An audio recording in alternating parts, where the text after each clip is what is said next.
Oh, hello everyone, and welcome to the Body Horror panel at the Illusion HorrorCon 2024. My name is Scott Dorward, and it is my great pleasure this evening to introduce our panelists. Well, well, I say I'll introduce our panelists, but I'll hand over, I think, to each of you to tell the listeners or viewers a little something about yourselves. Do you want to start us off, Bear? Hi. Yeah, my name is Bear Winters, pronouns are he, him, and I am the creative director for a company called Tappan Systems. I created a game called Project by Modus, and I am currently working on a reverse role Eldritch horror game called Shores of Sheol. Uh, Happy to be here. Great to meet you folks. Thank you for having me. Excellent. And next along my list, Gunilla, could you tell the viewers who you are, please? Hello, I'm Gunilla Jonsson. I've made the original role-playing game Cult in the 1990s Mm. and recently written for Call of Cthulhu Sweden. And I'm working on a campaign for the new Cult edition now. Nice to be here.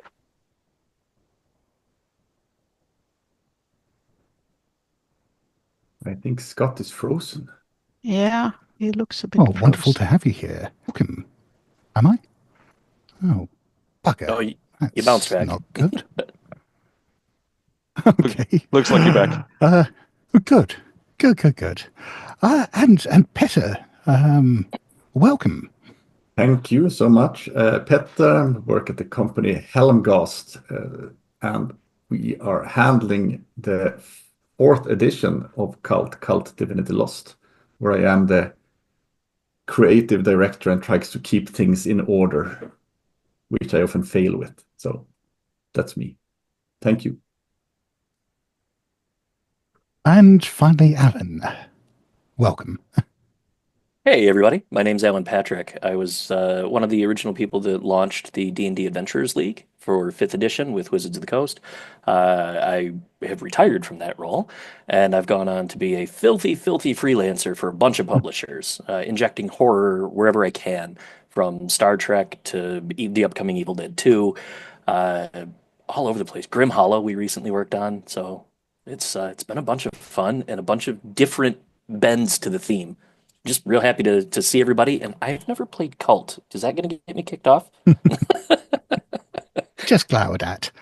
Uh, I'll fix it. And before we launch into the main discussion, if anyone watching has questions for our panelists or anything they'd like to hear us discuss, then please chip in the chat and we'll have the questions funneled to us, and I'll try to incorporate as many of them as I can. Well, shall we start off then? As this is a discussion about body horror, with just trying to pin down what the hell body horror is, because I think if you asked a half dozen different people to define it, you get a half dozen very different descriptions. So, who wants to start us off here? Who thinks who has a good pithy description of what body horror is to them? I can try out, and I'd say that for me, body horror needs to be personal, transgressive. It has to be about transformations in some sort, about your body falling apart, your body changing, your body not being what you expect it to be. So if we contrast it with gore can be about somebody else's body or a body which you don't feel really living in, not really being yourself. But body horror needs to be personal, I think. That's my take. For my games, I find that body horror is. Oh, yeah. Sorry, Scott. No. Sorry. Oh. Please carry on, Alan. Sure. I find that in a lot of my games, body horror is a lot of what Gunilla just said. And to add on to that, it's the alien redefinition. Well, it's redefinition in an alien sense of your perception of your own body. As you said, it needs to be personal, right? But it's not always about like a full transformation. It's something about your body betrays your memory of how it works, your interpretation of how it works. Why do I suddenly have 7 elbows? Why does my arm bend like a noodle? All of those things can really be part of body horror when things don't work the way they should, the way your brain says this is how this is going to go, and then it doesn't. Suddenly you have to remap reality around your observed reality, and that is where we start getting into some really cool concepts. Mm. To dovetail off of that a little bit, Yeah. for me, body horror is the ultimate expression of the uncanny valley. Mhm. So, and it doesn't necessarily where I would differentiate a little bit from the personal aspect of it. The horror part comes from you, or as a person observing something that is somewhat recognizable, but is still totally alien, like seeing someone's stretched out face on a very alien, different bone structure underneath, but is still recognizable to you. Is that horrific part of like this is someone who I recognize. It's the same way that zombies are a good horror thing. It's someone that you know that's been turned into something that they are not. Um, and by keeping you normal and the outside body horror, I think that's where the terror really sort of comes from. Is that again, it is personal in the sense that the person that you're looking at or the monster that you're looking at is horrific but recognizable, and that it might happen to you. Um, Aliens is a very good example of that, you know. So yeah, for me, it's the uncanny valley and the weird dysmorphia that goes with that. Of you know, maybe this could happen to me, and maybe I won't be socially acceptable to the people around me if this happens to me. I think that body horror, I agree completely that it's mostly a personal thing. And when you sort of, or the player start to notice that the body's changing and things are growing out of it and it's transforming. But I think it can also, and here we are in the borderlands of what is gore, what is some other kind of horror. But I still would sort of claim that it is body horror, for example, if you come into a community where everyone has sort of had plastic surgeries to an extreme, they have reshaped themselves or starved themselves. So so you come into a situation where it's like people are just wrong. They have changed or they have changed themselves. It's not the same thing as you are just transforming unwillingly, but I still say it's some sort of, in that area, borders that area. Mm. You touched on something there, Peter, which fascinates me, which is trying to differentiate between kind of gore and extreme violence and body horror. Because when I think back to the 1980s, there were, I mean, people would include things like Hellraiser in body horror and a lot of Clive Barker's work.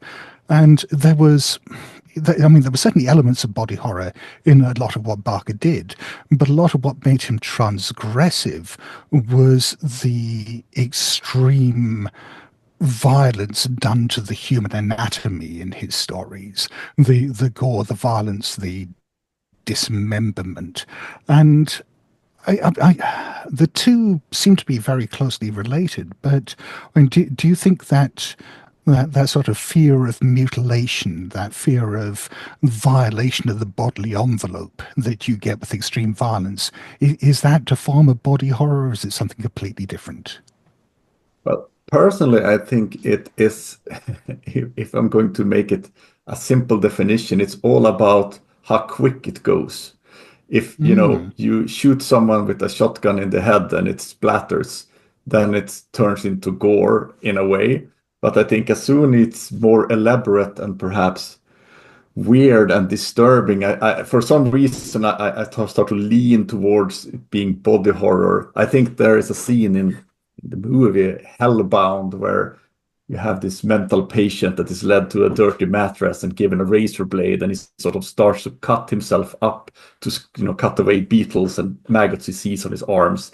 A very grotesque and intense scene, and I would say, sure, that's probably gore, but it borders body horror. Then you have the sort of people that come back from the dead and they sort of clad themselves in skin of others. So it's not personal, but I think it borders body horror in a way. If it would just been like a slasher, gore, machete to the head, I would say, that's just a gore or slasher stuff. I'd say that the uncle in Hellraiser who cuts himself on the mattress, that's very much body horror for me, but because he is sort of changing his body. He's discovering something about his body, he's changing his body, and he's doing it voluntarily. It's not violence from some outer source, from someone shooting him in the head. He's doing it to himself, and I think that makes it, for me, very much body horror. This is a jolly conversation. I know. Yeah. Racers it. are always jolly. I love that scene. Another good example would be the Doctor in The Void. I don't know if you folks have seen that recent movie, The Void, but he's constantly peeling off his own skin to get to the new form underneath. And that's a choice. I think that is another key part of body horror, is that for those people that are doing it to themselves, it's a choice and not being inflicted upon them. And body horror can also take other forms, it's things that you have to consider, like, is this something that a character or person is subjected to, or are they subjecting themselves to it? Gunilla, as you said, the uncle was doing that to himself, and that is in its own way a form of horror. Take, for example, The Fly. Was the scientist subjected to that? It's inarguably, like, it is body horror as he begins to transform. Or did he open himself to that possibility and therefore bring it upon himself? It's different types of horror contained therein, all underneath that outer wrapper, the envelope of it being body horror. There are other types of horror that can very elegantly be mixed in to go with that, and it makes it very... You can tell some very nuanced stories that way. There was a recent Cronenberg movie, and the name of it escapes me at this point, but there are... Crimes of the Future. Yes, Crimes of the Future, where they're doing... they're doing basically cosmetic surgeries, and like the one individual has their entire body covered with ears. Are they functional? No, they're just covered with ears. Is that body horror? Yeah, I would say so. And that one as well transgressed into another genre, pornography, partly because it's surgery as sex.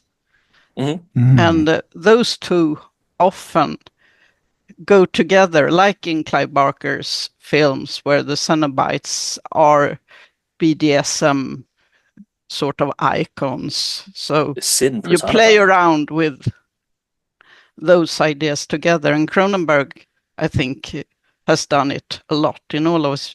If it's in a Cronenberg movie, I'd say it's body horror for me. No matter what, how or when or who.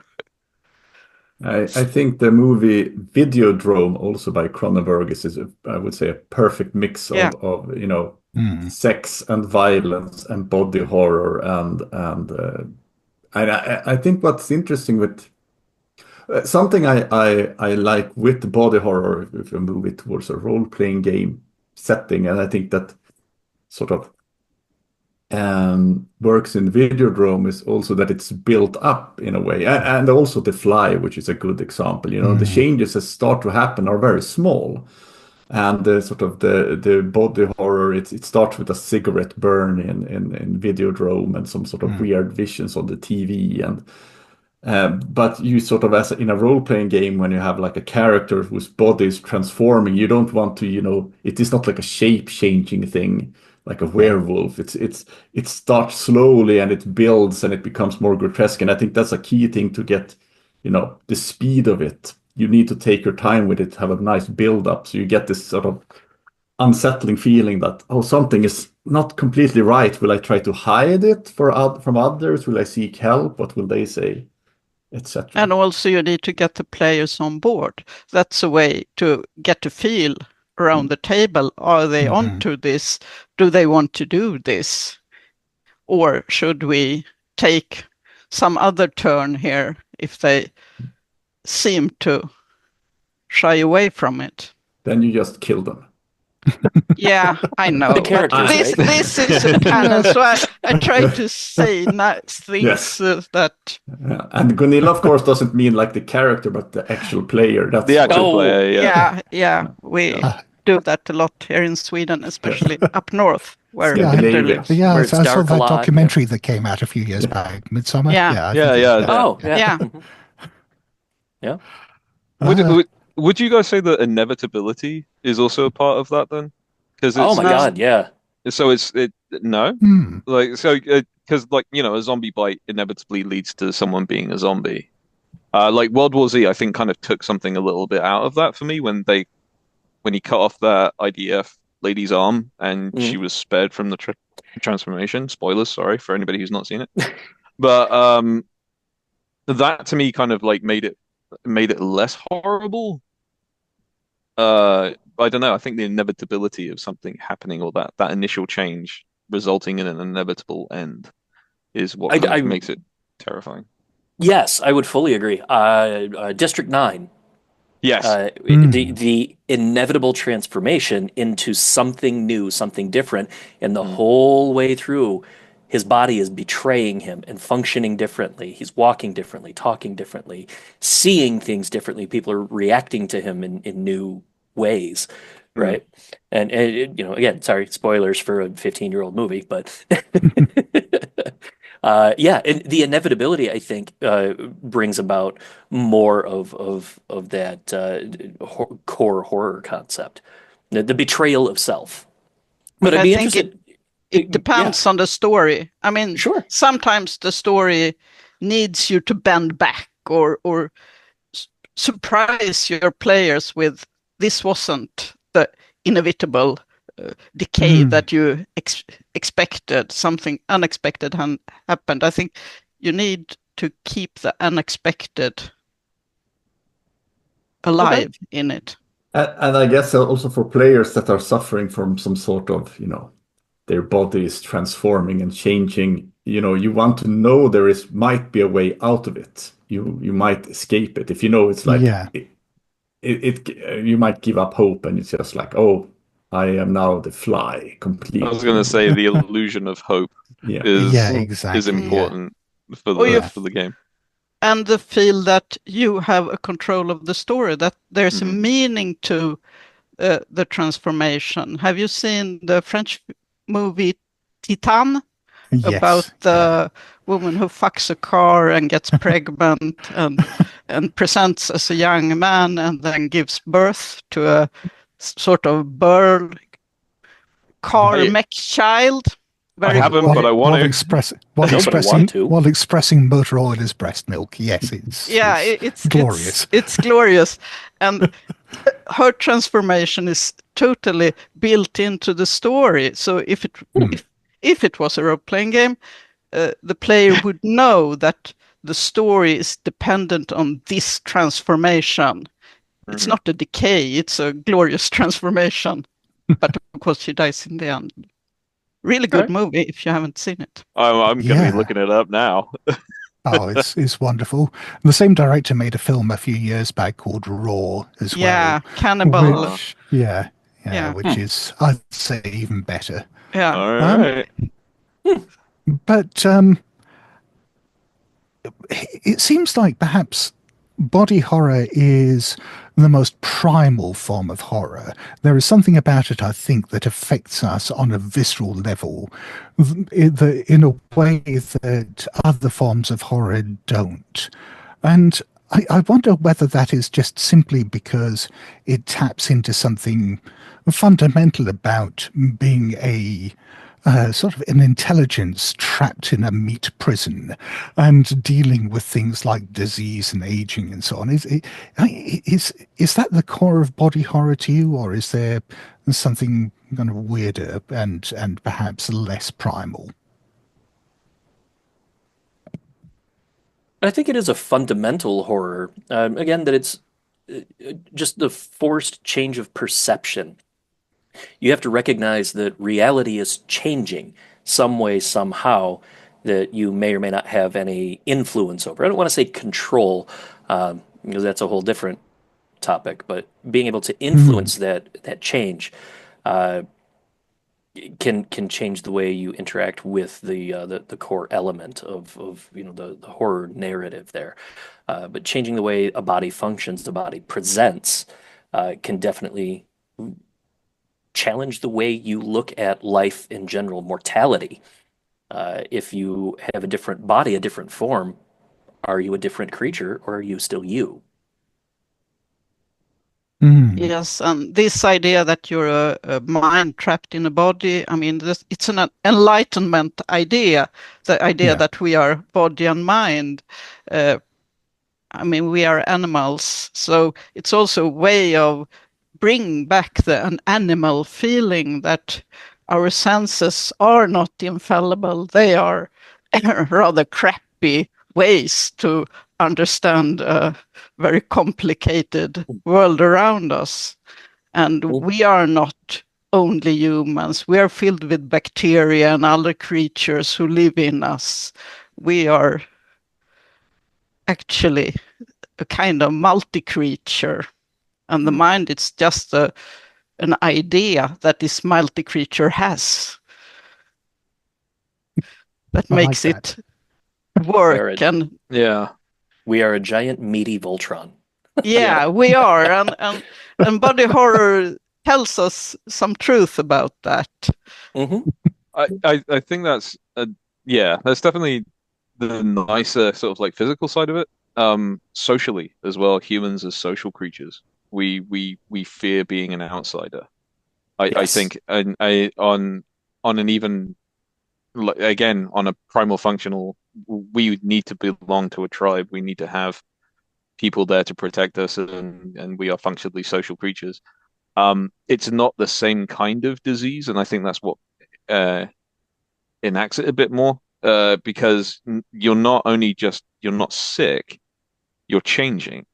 Like you're moving outside of what is the socially acceptable norm. If you grow three arms and two heads and they're kind of both merged together, like people will look at you and find you monstrous. People will run away. Um, and in some ways, I think that fear is a lot more um, uh, intrinsic to who we are as social creatures. Like you have people that go through physical transformation, like people with say like elephantitis or something like that, which is an incredibly horrific disease, but it's an explainable disease that people can still have social interaction with people close to them that know about it. Like growing alien like mandibles is a little bit different because it's kind of like a weird species change, and it's not explainable by science. It's a combination of the unexplainable and that social isolation that I think also lends a lot of credence to the fact that it's terrifying on a primal level, not just the physical, dysmorphia of suddenly I have to deal with this new form or being trapped in my meat body.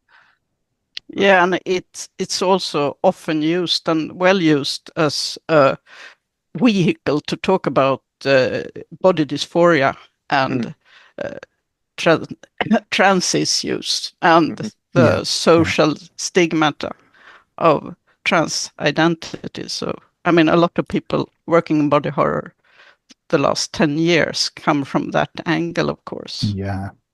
Yeah, there have been some fantastic anthologies of body horror that have come out in the last few years, written exclusively by trans authors. And yeah, the relationship with body horror there is in its purest form.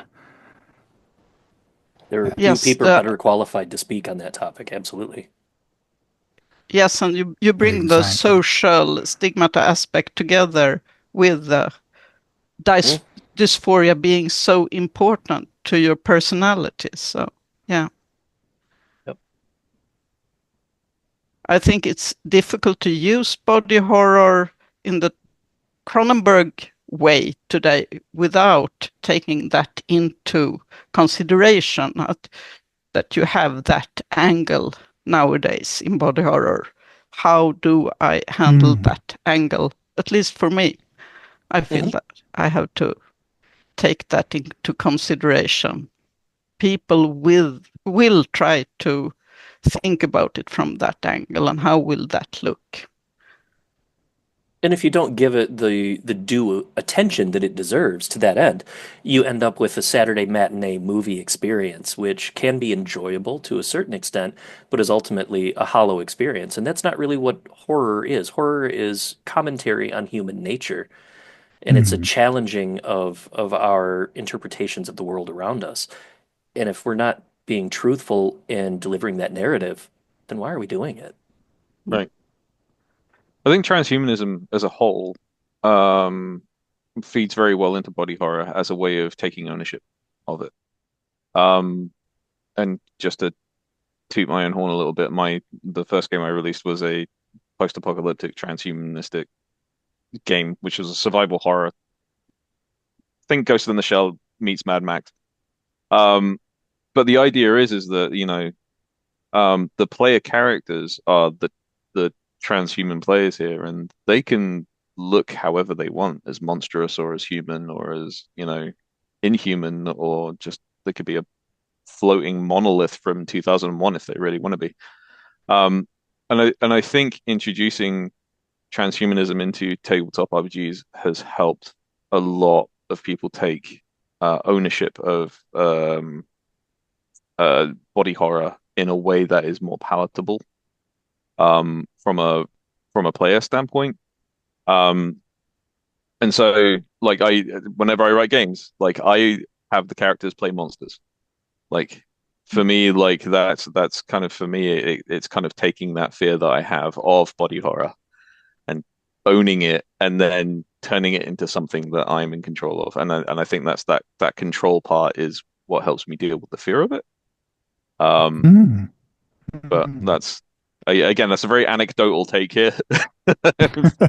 Yeah, another anecdotal take is, I think it's something that speaks to everyone. The first game I made in the early 80s was called Mutant, and it was a post-apocalyptic Swedish game about mutated animals, mutated peoples, robots, and what everybody took to heart there was partly the mutations. So the idea I can be mutated, even little 5-year-old kids understand that and find it fascinating and something to play with and think about. So I think the horror element can be strong, it can be weak, but I think the idea of body transformation has a strong appeal to everybody. I think circle. that for Sorry, carry on, Paolo. You get. Okay, no, I just think that exactly what Gunilla said about the horror level. I think that when you have settings where, yes, you can be a flying monolith, or you can be a bug creature, or you can be, whatever you want, or a fantasy setting with, you can be any fantasy species, or a setting with mutants where you can have all kinds of mutations, which are often positive. It's often positive to have a mutation. You can have some drawbacks, of course. But I wouldn't say in that kind of setting it is not body horror, because in a world where everyone is monstrous and weird, the thing that Bear talked about, like the social stigma, which I think is like the core of body horror, that you are not human anymore, you're not belonging there, then the horror aspects goes away. So you can say, I will tell you a story about, then you can't tell the story of not belonging, or at least it's harder, because if everyone is weird, you are just like everyone else. So I think I was about to say, like, by making it a social norm, you remove the horror part. Yeah. And that's why I think the social interaction, going back to my previous thing of saying that where the social outcastness of body horror, it seems more fundamentally primal as part of the fear. When you remove that part, body horror doesn't become that bad. Yeah. I think that's something you see with a lot of horror tropes. It's I mean, for example, with urban fantasy, a lot of that is about taking the tropes of gothic horror and the monsters we see there and turning them into something more fun and very often more sexy. And here, what you're talking about is, I mean, almost the same thing with body horror tropes, where it's a way of making them more palatable, making them, as you say, almost like defanging them. And that I think is something that a lot of people get get comfort for get comfort from out of horror, which is taking these things that frighten us and turning them into sources of almost perversely comfort. So yeah. I mean, I can absolutely see where you're coming from there. It's not something I'd ever really considered with body horror, but I kind of like that approach. I could definitely say I'm a pervert then, because I love body horror. Like the idea of turning into a monster actually seems really cool to me. Yeah. And No, it's I get because that. again, I kind of like the weird impact. I don't like the idea of pain and isolation, not being in control of my own body, but like that controlled like sense of but then again, I watched a lot of anime series like The Guyver and Akira, and Mhm. where there's a lot of biomech kind of empowerment going on there. So yeah, I'm probably just a pervert anyway. It's fine. No, you bring up an interesting point though. Like if you're watching a lot of anime and other types of media, consuming other types of media where that's more commonplace, that can lead to a very different experience. I've run a bunch of body horror tabletop games, and some of my favorite players are people who regularly go to furry conventions Yes. because they're very Yeah. much in tune with, well, this is the new norm. This is how the body works now, and this is what we do. Yeah. And they role play pardon the expression, they role play the hell out of it, and it's great. Mm. I mean, I think for me, as soon as it becomes more of a power trip, like I am becoming a monster and now I can shoot lasers, then for me, it's not horror anymore. I think that Mm. I don't Mhm. read that much manga or watch anime, but I think like the Uzumaki, the spirals, that's like a body Yeah, horror. I think is like the ultimate Oh yeah. because it's just grotesque and weird and terrible, and yep. it's not like, oh, I want this thing. No, you don't want to have a snail coming out of your mouth, or don't want to be in a spiral in a box. It's not like it's just terrible. But some Japanese manga that are kind of power trips also work, or movies like, say, Tetsuo. Hmm. Oh yeah. Yeah, Mhm. I'd say that's body horror, Oh, yeah. absolutely. Yeah. but it's also kind of a power violence trip.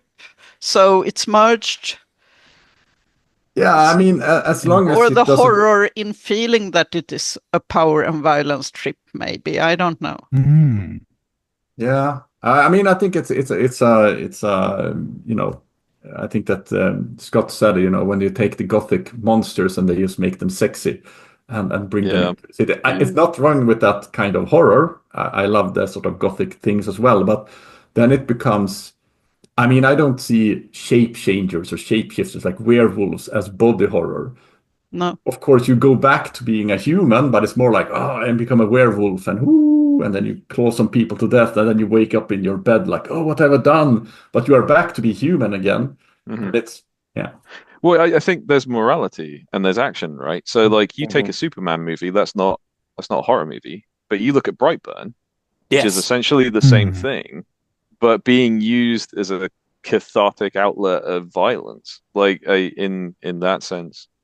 And I think body horror works in a very similar way. Whereas, like, if the monsters are being heroic, then that's not horror. But if the monster is there, like, hey, I'm a monster now, and even though I look cool, I'm gonna, split this person in half for looking at me funny, then it becomes horror again. Again, it's the actions taken by the monster in that sense that makes it horror or not. But it's also about control, I feel. That body horror is about the loss of control. So Yeah. if you become Mm, a monster and then you just yourself, it's like you in The Fly. hmm. After a while, he becomes the fly. He sort of submits, and I am now the monster, and He's resigned. Yeah. he resigned. Yeah, Yeah. yeah. Mm. So I feel that if you are, I've turned into a giant bug, and you go full Kafka, but you're still your mind. So you are the bug under the bed. Then it's, if you're still in the control, I guess that Metamorphosis is body horror, but it's something about when you are in control and you can just be the hero. I think there's a definite spectrum, I think, of that kind of has different adjustments for like control or violence or how inhuman it is. And how the story is. I mean, Yeah. if it's a horrendous story, even if you're partly in control, like that French movie Titan with a woman with a car, she's sort of in control through the movie, but it's definitely quite horrific. I'd say it's kind of a horror movie. Yeah, That sounds like it. Yeah. It's a very strange film. It's difficult to pin down a single genre with it. It's something else. Sounds like it. So I want to watch it now. That's my weekend viewing. Speaking of the year's Christmas movie. Different body horror movies. If we go to one of recent ones, The Substance. Oh, I haven't seen it yet. I've not seen it yet. Yeah. Okay, well, I think that's an interesting horror movie because it's like you can have control, you can follow the rules, but the core idea is, of course, that you don't do it, and then the body horror starts for real. So, but it's an interesting way of body horror because you have a choice. You can actually do it, and you can stop, but the urge to go on it's like a drug. You have to go on. So that's interesting. But I think with a lot of the 80s body horror in particular, which I'd say is probably the defining era of body horror in terms of the tropes it created, a lot of the body horror there isn't necessarily even about becoming a monster. I mean, certainly something like The Fly is, but a lot of it seems to almost be a fear of a fear of dissolution, a fear of disease, a fear of corruption, and ultimately a fear of mortality, which strikes me as being something that is utterly disempowering. That to me, at least, is where the horror comes into body horror. And a kind of chaotic world, like in Reanimator, where things happen because people are idiots and heads are chopped and, well, things go awry. Lots of things happen in the world because people are idiots and not all of them are good. Yeah. Every day. Every day. I just bought The Substance, by the way. Thank you for that recommendation.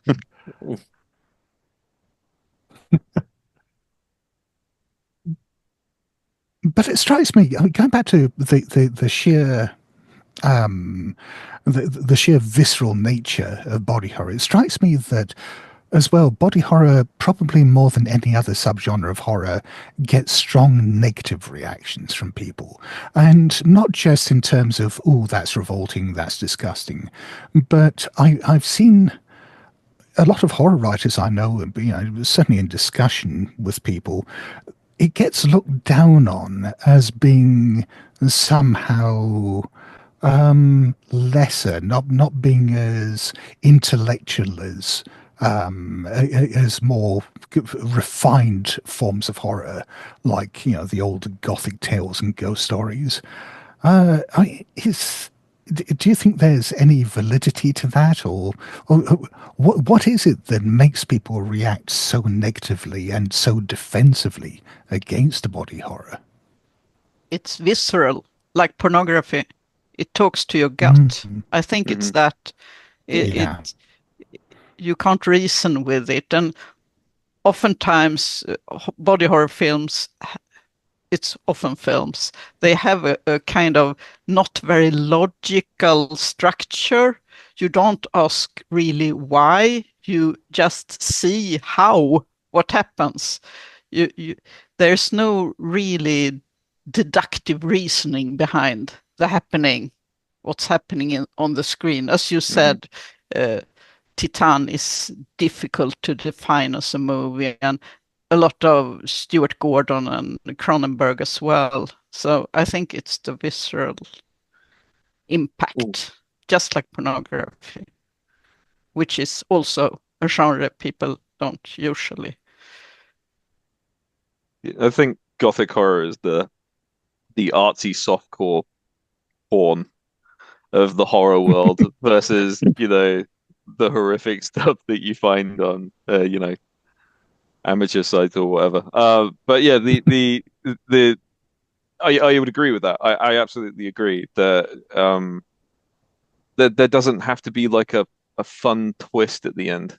There doesn't have to be some sort of like psychological whiplash to kind of punctuate it. It's just it's a monster. It's inhuman. It's hungry. It is a very primal reaction. I don't think I've encountered people that have looked down on body horror as a lesser form of horror. And that might just be because of my little interest echo chamber that I'm in, because most of the people I associate with it also seem to like body horror. So, um, but yeah, I don't think I've ever encountered anybody saying like, "Oh, body horror." Oh yeah. Yeah, I think it's that feeling that it's just like cheap shocks.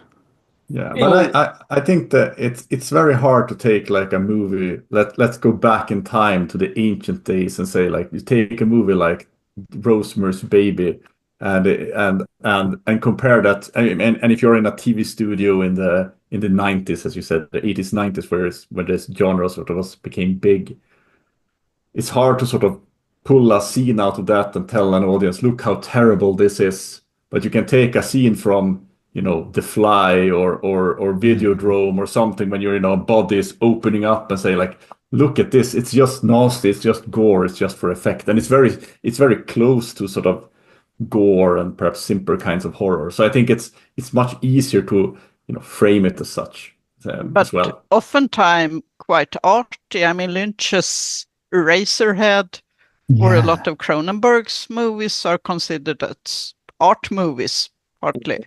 Well, now at least. Yeah, I say Eraserhead Mm. was Yeah. considered as such early on. So Yeah, but that's a it ha different kind of body horror movie. It's not really the horror thing. I agree that it's horror, but I don't think that it was in the horror movie shelf. no, it wasn't. But it talked to other body horror movies, definitely. I would argue that it's harder to pull off a good body horror movie than it is to do like a standard horror movie, like where it's just like a slasher or something. Because right. you look at body horror movies where it's all CG and it doesn't have that same kind of visceral action, like reaction. You look at The Void or The Thing, or anything with like practical effects being used, like the new Alien Romulus movie. There's a lot of practical effects, like since it's a recent movie, I'm not going to spoil it, but the last thing that shows up at near the end, um, all practical and incredibly creepy. Like I think that's harder to pull off than some CG'd, creepy figure sitting in a shadow somewhere with kind of glowing eyes, or a vampire. Like, I don't know. Right. I think it's more artsy. I think it's like a higher form of filmmaking, certainly in the filmmaking genre. It I'm is not a so sure about writing. it's a terrifying art to use practical effects when telling those kinds of stories, whether you're doing it visually or narratively. If you're doing it at tabletop and you're using sound effects or anything, you to really be impactful, it needs to be rooted in reality. And like you're saying, like avoiding the use of CGI. And that harkens back to, Scott, one of your first comments as we all sat down today. It's that uncanny valley, right? Like when we know that it's fake, even if we're questioning it, when we know that it's fake, it loses some of its power. But when we use real elements, and that's something that The Thing did so well, Mm. especially for the year in which it was produced, like it pushed the boundaries of what practical effects could be. Oh God, yeah. But Yeah. arguably, more importantly, the setting itself was this alien manifestation. Setting it in Antarctica in the midst of that storm, like your reality has shrunk to the head of a Mm. pin, and everything is constructed around you. It's real, it's visceral. Everyone can reach out and touch it. but there's something here that you do not want to touch, and that's what really sells that horror element. Do we all agree that The Thing is possibly like the film gold standard of body horror? Yeah, We're in never craft, gonna in top it, making yeah. the effects, it's wonderful. Yeah, I still think that Videodrome is that's probably also fair. Oh, it's Yeah. very good. But I think that the thing is the thing is with The Thing for me is towards the end it becomes more just a monster. You have a monster that is running around and you're throwing dynamites at it. So Yeah, that's fair. in the beginning it's very much body horror, but I think like Videodrome it's just like what's going on? It's just Yeah. you feel sort of sick after watching it. You're like, I have a fever. What was that? That is a fair comment. Absolutely fair. Gonna have to rewatch that, man. It's been too long. I tried to show it to some friends, and we were supposed to watch Dune. Like, let's see Dune. Oh, it hasn't come out yet. Let's watch Videodrome. And they're like, what's that? You will see. And they were like, What is that? Oh, sit down. That's a cognitive in for a shift if treat. ever I've heard of one. Are they still your friends? Well, not every one of those, but most of them. The one that counts. Perfect.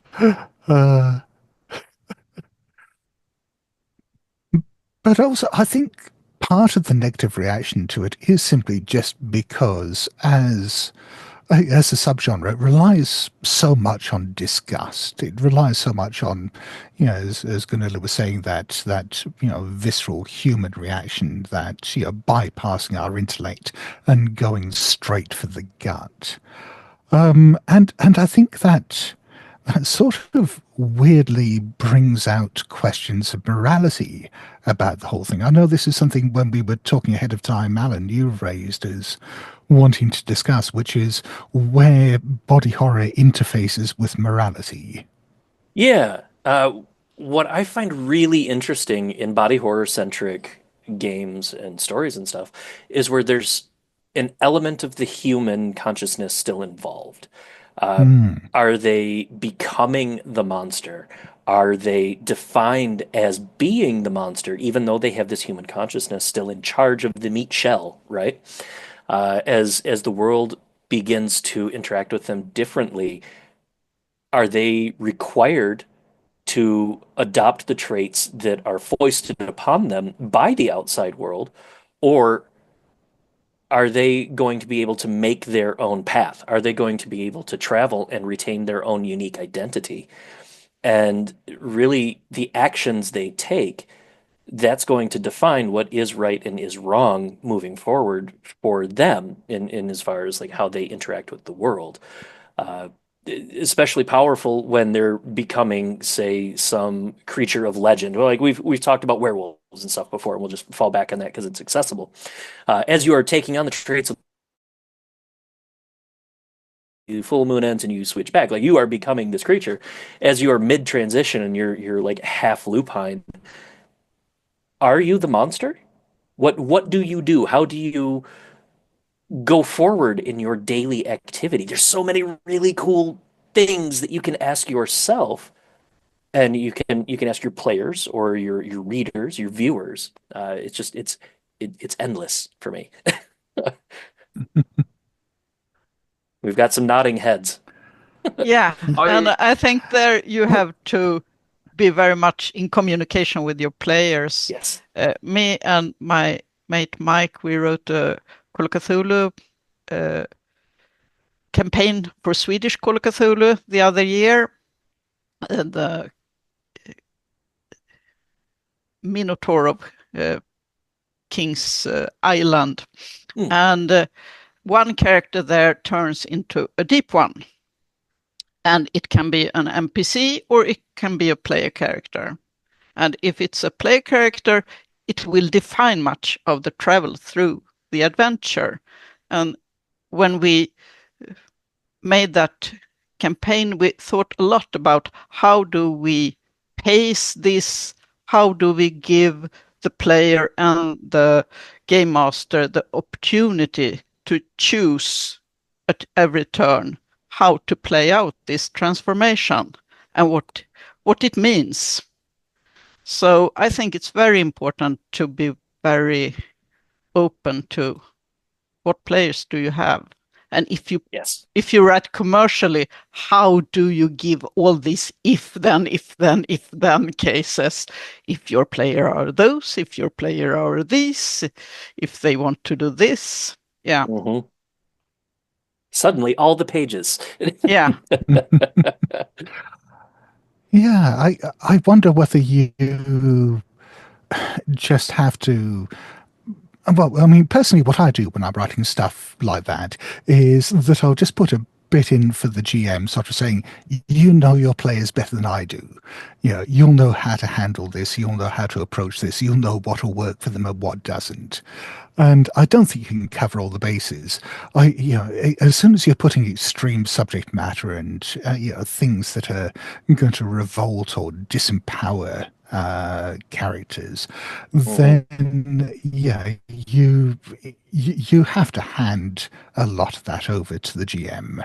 You as a writer can't do it all for them. No. I also think that it's when it comes to going back to the question you had about like acceptance, do you like Ellen, like do you accept what you have become? How do you work? How do you function in the world?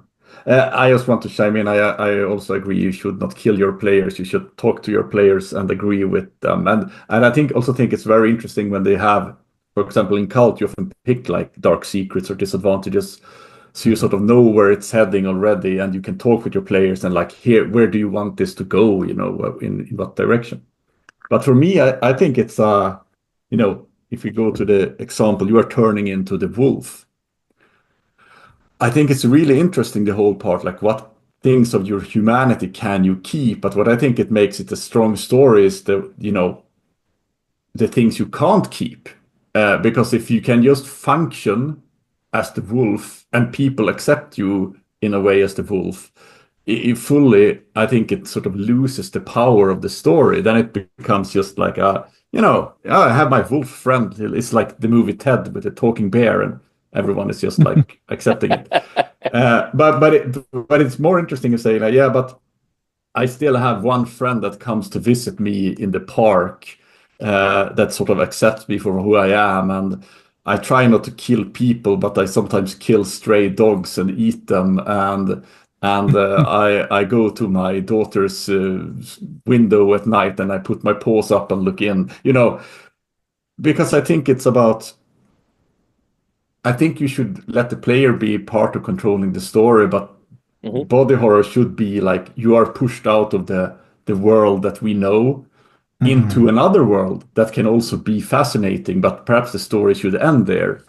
But I don't think I think it's a cheap shot to say like, oh, you're transformed, it's horrible. Let's continue with the scenario. You are just okay, you just look different. Then it's just, nah. Then it's not body horror. Then you're like a mutant or a cyborg or something. No, I mean, in our story, we had this young woman in the 1920s Sweden turning into a fish over a quite long time. So that was horrific and defined the other characters as well. So, yeah, you have to weave the whole story around it, I think, to make it work. And what I liked with that example is that it's much more efficient when you have player characters that are caring about a player character. When it's an NPC, it's a bit more forced, but if it's a player character, it's more interesting.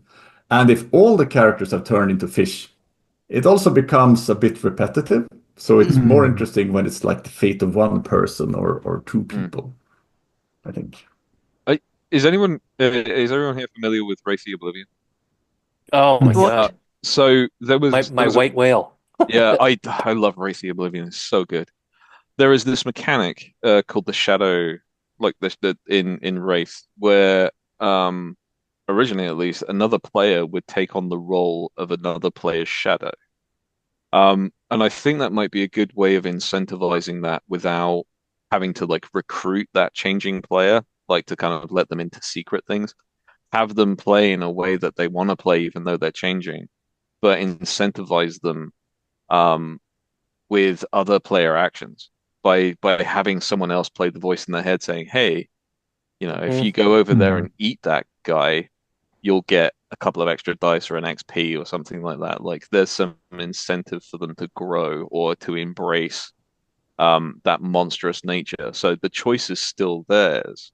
But at some point the temptation to become that monster overrides that normal social process of like I need to look out for my friends. But like if I kill that guy in cold blood, or I just eat him and get rid of the corpse, then they're going to be fine. But I'm giving in a little bit to the monster to protect them, and then it's kind of I like the idea of like and certainly as Scott said, your players know your DMs are going to know your players, and if they're mature enough to be able to handle that.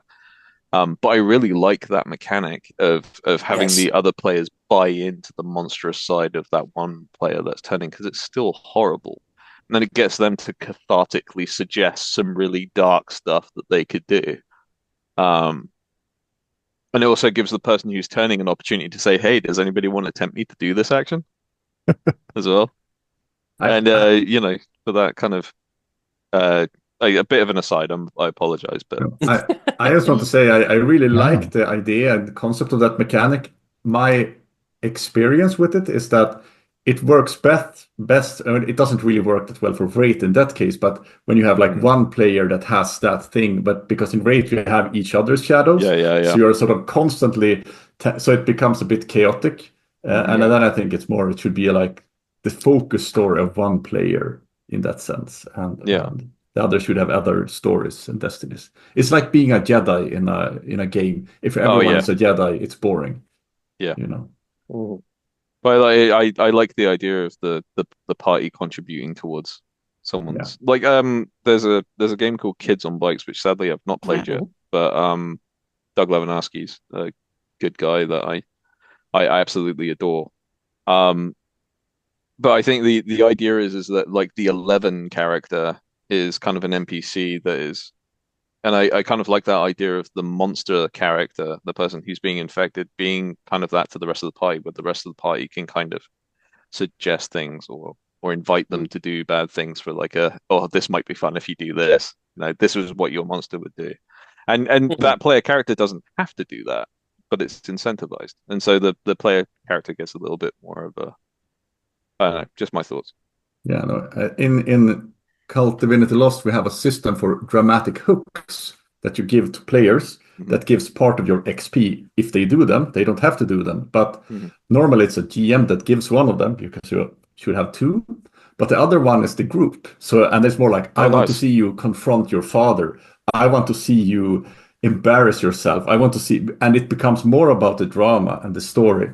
And you sort of see where people want to push the game. And since it's not about winning, it's about the story. And I think it tends to work well. And I could see you could also craft very specific types of those for a specific type of character. That's, that is about like the change, the transformation. We want to see you lose this aspect of your humanity when you can no longer taste food. Something like that. I like that. I like that a lot. Like that idea to me, because you want to be able to, your characters need to keep their autonomy. Railroading them is the worst thing. For, at least anecdotally, to my experience of it, when you try to railroad them, if you make it about their decisions, like your job as a DM is to, tell their story, help them tell their story. You're not trying to railroad them into your vision, as it. Because that's just, you might as well just write a novel at that point. But, I need to look at that mechanic in Cult. I'm also another person who has not had the opportunity to play Cult. I just picked up a copy of Cult last week. So, I'm gonna, but like I could see how the character archetypes one could be like the monster, and then they're kind of, but I like that. I'm really glad that Cult has that. That's really awesome. But I wonder whether you always need to worry about that that player buy-in, getting the player to choose those options ahead of time. Because it's one thing if it's a character arc and they've got something monstrous that is perhaps in their nature that's changed them. But if you're playing a scenario where, for example, the player characters come across something that's a mutagen, perhaps a chemical, perhaps a cult or whatever, and something that is going to present some risk to their humanity, something that is going to change them on a fundamental level.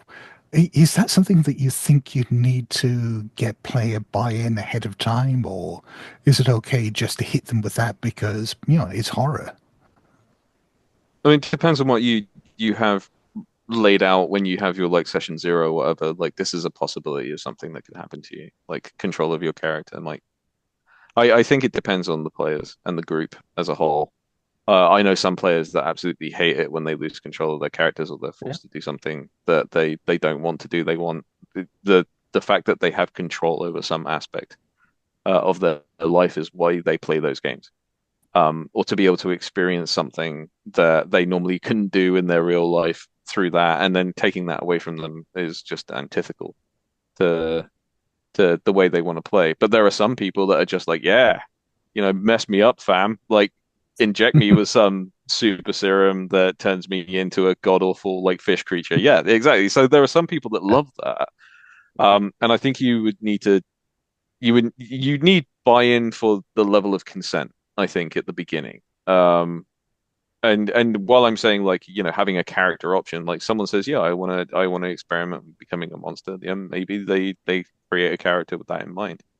But again, DMs know their players best, and this is why it is important, I think, to have, session zeros talk about what you're looking for out of the game, not just for, people's emotional or mental health safety, but also because you want it to be fun. You don't want to like screw people up. It's a story. It's a collective storytelling experience. Like, yes, I think buy-in is important. I absolutely think buy-in is important. Like from the player version, not necessarily from the character version. I just want to say I think it depends on the game as well. If you're playing some sort of OSR dungeon game where you expect to lose 3 characters each session with various traps, or if you're playing like hardcore Call of Cthulhu, Mask of Nyarlathotep, you walk in the wrong door and you die. In those games, like I have 5 characters ready. That I get mutated into a fish. Oh, fuck it. Well, yes. next character. Next again. You can find my new character behind the pile of dead bards. Exactly. And also in Cult, you oftentimes discover secret things about yourself. And these things could be part of the story. So for the storytelling's sake, sometimes you have to keep things secret for the players and at the right time reveal that you remember this thing that you hadn't remembered earlier, or your memory was eaten by a bug and now you get it back and you realize that. Doo-doo. So, I mean, it depends on the story. Yeah, that's a very difficult question, I think, overall, to give a definitive answer to. Yeah. Yeah, I don't think there is any one answer. I mean, as you were saying, Barry, it's, really comes down to a matter of personal taste. Certainly, I think because I'm a gamer of a certain vintage, the games we played in the 80s were probably very different to the kinds of things that we play today in terms of getting that buy-in. I think there was a lot less concern about hooks for characters and getting the consent of the players for the horrible things we were going to do to their characters. And it was just, part of the fabric of the games we played. And certainly for old farts like me, it can be difficult adjusting to that. Oh, I've been playing World of Darkness games since I was like 12.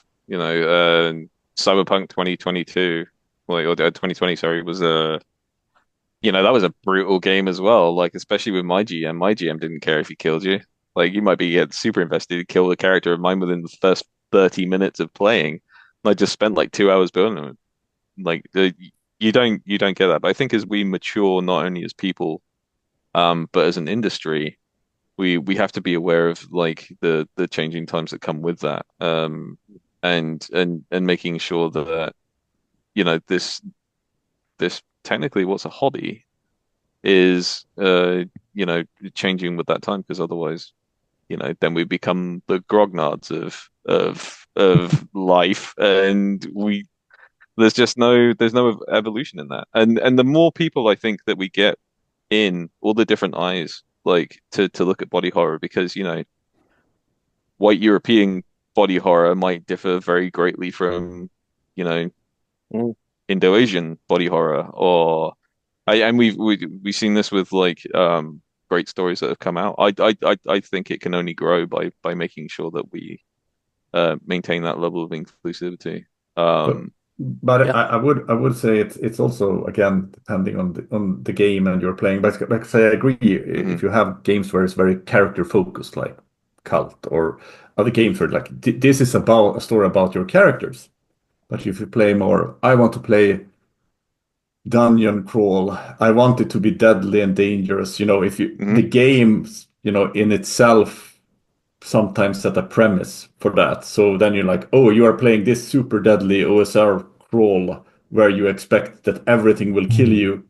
Yep. If you then like, oh, but I'm invested in my character, you can't kill me in this spike trap. It's just like, yeah, Yeah, no, this game is not for you. that You're is in not a that's not for you. Yeah. And no. I think and I think that's part of the discussion, because like you got to sell the game to your Yeah. group as well. And if your group are all like, no, I want a very sort of narrative driven, Yeah. huggy feely game where I don't want to deal with these kind of things, then OSR kill every character is not gonna be appropriate. And this is where I think as people who write in horror and sci-fi, this is where we find a bit of a kind of wall, because horror by its very nature is meant to be grotesque, and it's meant to be off-putting. But when people buy into those games, like it doesn't mean that it can't be used as like a teaching or a therapeutic experience, um or and it can certainly be inclusive. You just we need to adjust to the changes, and that's I think it's more difficult to do that, especially with body horror, because body horror, because of the we talked about earlier, body horror ties in very closely with dysmorphia. Um, Yeah. and as that is becoming a much more like body dysmorphia is becoming a much more real world problem. Um, the fantasy part where you can, hand wave a lot of it and, not be as educated on it becomes more difficult to kind of put forward as almost believable, because that's not how a lot of people who actually go through body dysmorphia experience it. And But having those voices is great. But I think yeah. some games, very strict modern games, work very well with a broader audience, like the Swedish Alien game from Free League, Oh Hmm. yeah. where Yeah. play you play people on a spaceship and you get eaten by aliens, basically. So Yeah. the premises very, very well, Yeah. and when you play, you often get new ideas about what your little character is going to do from your DM, and it's very structured. It's body horror, but it's so structured that I think everybody can play along without feeling distressed or Yeah. Right. As long as we're mm, clear in like what kind of game we're going to be Yeah. delivering. Yeah. If we're playing Alien, obviously I want to sit all my players down digitally or otherwise and tell them like, "Hey, we're going to play Alien." And well, if you've all seen the movies, it's going to eat your face at some point. Yeah. But I also don't want to like surprise somebody with that. If we're playing some Yeah. other game, no matter what it happens to be, even if I'm going to run this OSR style thing, like I do want to check in with my players and say like, all right, are we going to run this in like classic fashion where like the wizard's got 1d4 -1 hit points, and if you get attacked by a wet house cat, you're gonna die because Oh there's no yeah. negative hit points, right? Or do we want to have some nope out opportunities, some X out opportunities? And it's not that it makes those games less impactful, but I think that we as designers and tellers of tales and just game runners and gamers in general, we have a very serious responsibility in empowering the people that we play with because that radiates out. I love writing and designing games and telling stories, right? But I also want to turn that over to somebody way better than me, hopefully in the near future, where they can say, hey, I learned from your games and now I'm going to blow it out of the water because that means that I did something right. And I want to see people tell really cool, deeply impactful, deeply personal stories in a way that can be shared. And I think that's what keeps me doing this because horror is so personal. It's so communicable, right? It's so easy to sit down at the table and, for better or worse, traumatize the people you're speaking with. That's the hard balance, though, right? It is. Like It really you want is. people to play your game, but you also want to terrify the shit out of them.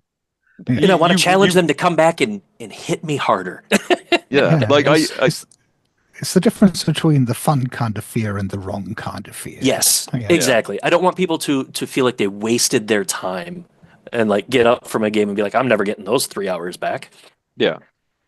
And I think horror games are more inclusive than most other games. It was the White Wolf games, and in Sweden, partly cult, that made the gaming community grow with women and non-binaries, queer people.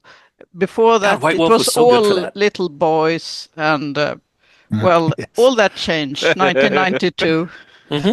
So yeah, I think horror is inclusive and quite inviting as a genre.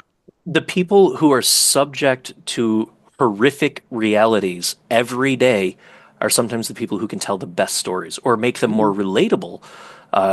White Wolf really encapsulated that experience. Like you said, right around 92, it really started exploding. Even here in the US, like I live near Michigan State University, and there was a huge, huge White Wolf LARPing scene for decades. Like it's almost entirely gone away now, but that's now, and that was 92. It's across the country as well, like San Francisco. Like other coast has a huge But it's so many women and so many queer individuals and just people who weren't traditionally playing games found an opportunity to impactfully share their voice in a way that was non-confrontational or non-confrontational outside of that gaming setting. And I think that improves life for everybody. But really, I think that's just taking horror back to its roots, because the roots of horror as a genre are almost exclusively queer authors and women authors. If you're going back to the 17th, 18th, 19th centuries, Mary Shelley did some stuff. Body horror. Catharsis. That's what horror writing is. It's catharsis. I think on a fundamental level is that you want to tackle the things that scare you, and writing about them helps put them in a container that you control, like taking those fears and bringing them under your heel. And unfortunately, getting to know your monster that you're trying to describe requires you to be familiar with it, and some people are just unfortunately way more familiar with those monsters than I ever will be.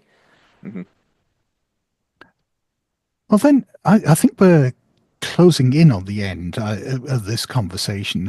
I don't know if there are any questions from the audience yet, but in lieu of those, what are some of the best moments of body horror you've seen at the gaming table? Some of the most effective ones, some of the ones that have tapped into all these things we've discussed. These might be games that you've run, these might be games that you've played in, but what are those moments from horror games that will stick with you?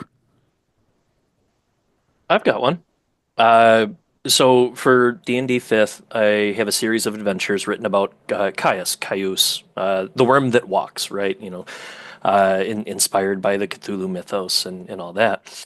One of the adventures, I had a character rather, get infected with worms that had come out of the faithful of Caius, right? And this guy's body is rippling with them.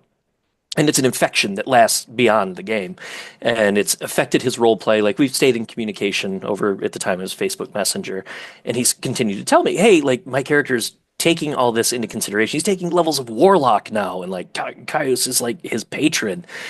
And I get him for the next adventure in my Caius series, uh, and we sit down, and the party's in a horrible, horrible spot. And he's like, because he's been role playing about how he's, devoted, he's devoted to Caius now. The party's in a horrible spot, and he says, "Can we talk in the hallway?" I said, "Oh, okay, sure." And we get out in the hall, and the rest of the players don't know what's going on. He says, "I want to give up the last bits of my humanity and just swear myself over to Caius. But in those last moments, I want to find a way to just tweak that final last bit of mortality to get them out of there. What is that going to cost me?" And it was a really bare emotional moment where he gave in to these things, knowing full well that not only was he going to become the monster that in all of our continued discussions he had been fighting against, but his friends, because these are actual, like, real life friends of his, and the characters at this table had played all of their adventures together. Every adventure that those characters had played through the organized play campaign had been played together. And he was about to do the full reveal of, the next time you see me, I'm going to be the villain. So he, we work out what it's going to cost, and he agrees to it. I tell him, look, this is going to retire your character from organized play. You will never be able to play this character again. He's like, it's worth it. So we get back into the table, and he narrates this thing, and for a good 2 minutes, it's just about how it's a very visceral description of like how his body changes and what happens to all of them, and how his change then impacts them to this carpet of worms that he becomes, ushers them out of this horrible situation. And like it requires them to kind of buy into that reality too, which they do begrudgingly, because this is their friend, and they know that this is their last opportunity to interact with their friend before he becomes the monster. And sure enough, the last adventure in the series was the wrap up for that character, where we did some kind of off screen description, but talking about how that character can potentially reclaim some mortality and ask for atonement. NPC only, but it is something that will stick with me for a long time. And that player and I still continue to talk, and that group has actually asked me to run another campaign for them. So I guess it wasn't too horrible. But they became the monster of their own free will, and it was glorious. Nice. Anyone else? Well, Mine I'll was have to go with the Deep One Lady then.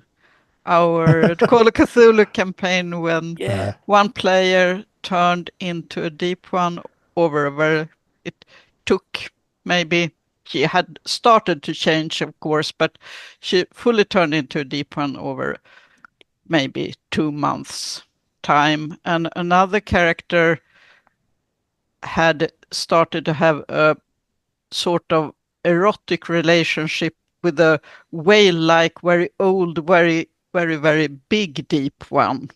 So both these characters sort damn. of walked into this Deep One world and were drawn into it, while the other characters stayed with the humans. And well, that was a good thing, I think.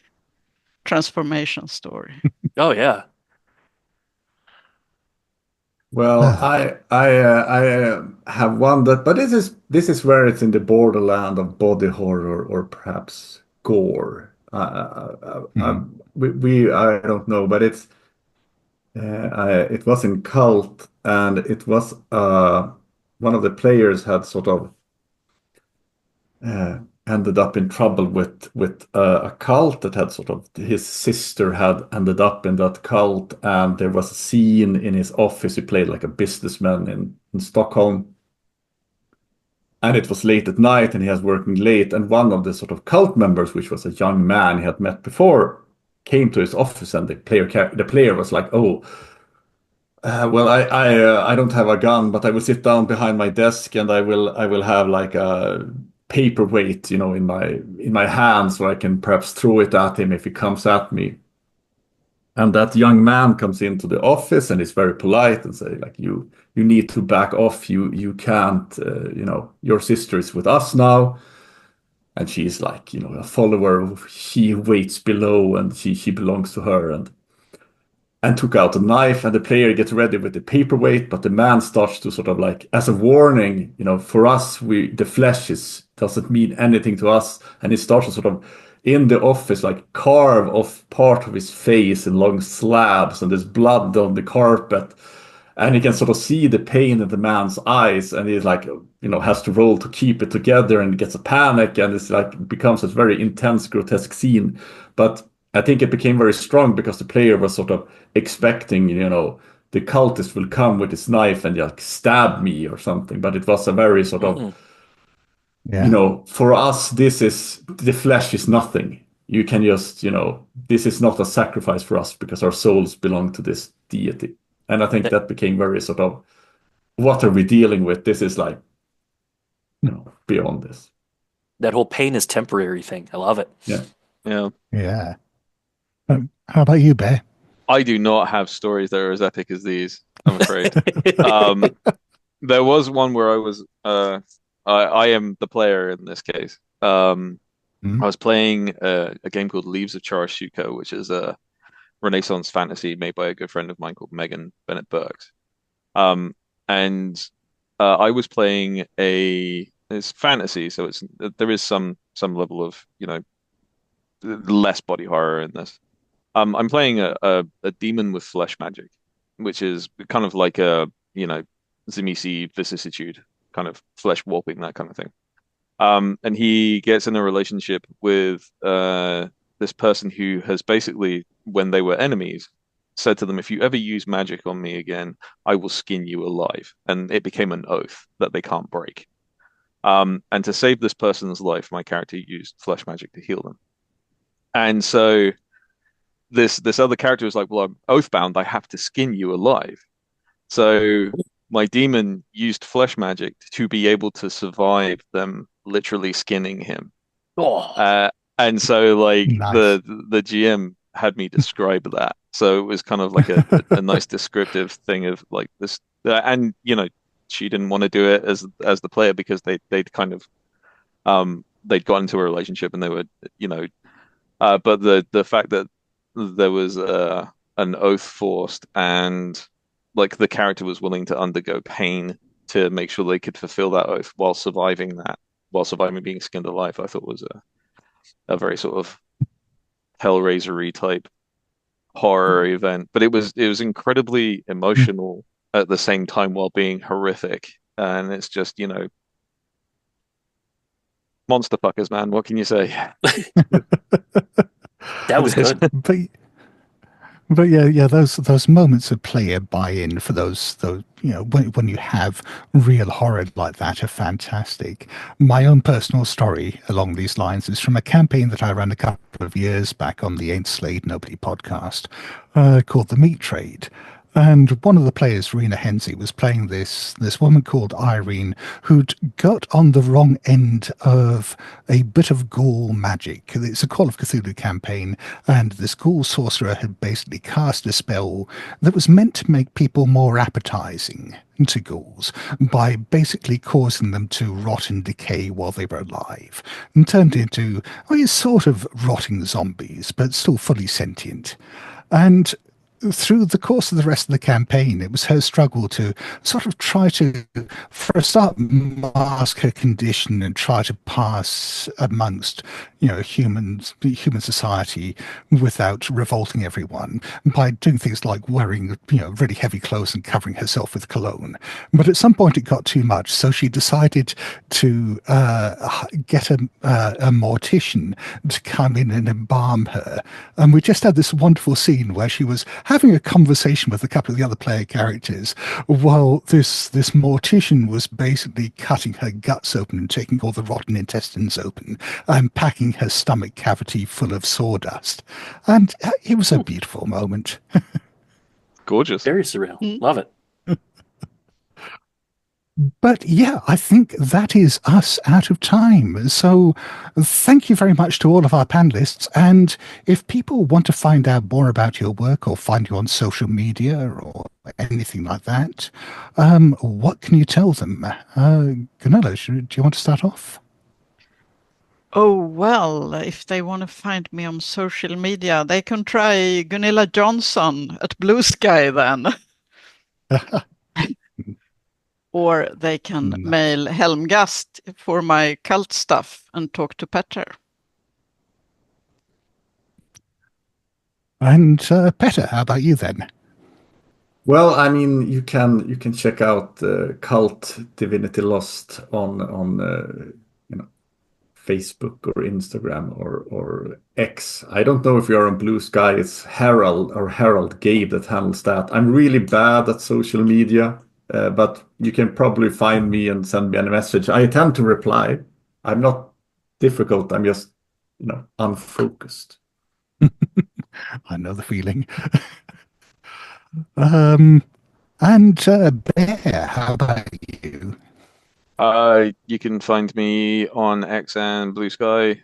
Probably not X for very long, but Blue Sky as Bear Winters. You can also find me on Instagram as bear.thr. And there are links to my various different games in there. But yeah, would love to hear from you. We have a Discord for our game Project Biomodus as well. And if you're interested, please feel free to come around. I'd love to meet you. Love to see you, and thank you everybody for having me. I appreciate it. And Alan. I have largely abandoned the hellscape known as Twitter. You can find me on Blue Sky, though. I'm there as Nerdy Alan, so trying to keep that nice and simple, because the previous screen name I had for 20-some years was just too hard to spell. Yeah, and if people want to find me, I'm also on Blue Sky, where I'm at Dorward. Or you could find me at blasphemoustomes.com, which is the website for the good friends of Jackson Lies, but it's got all my stuff on there as well.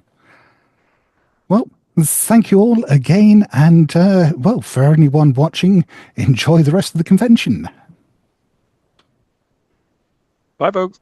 Thanks all. Bye-bye.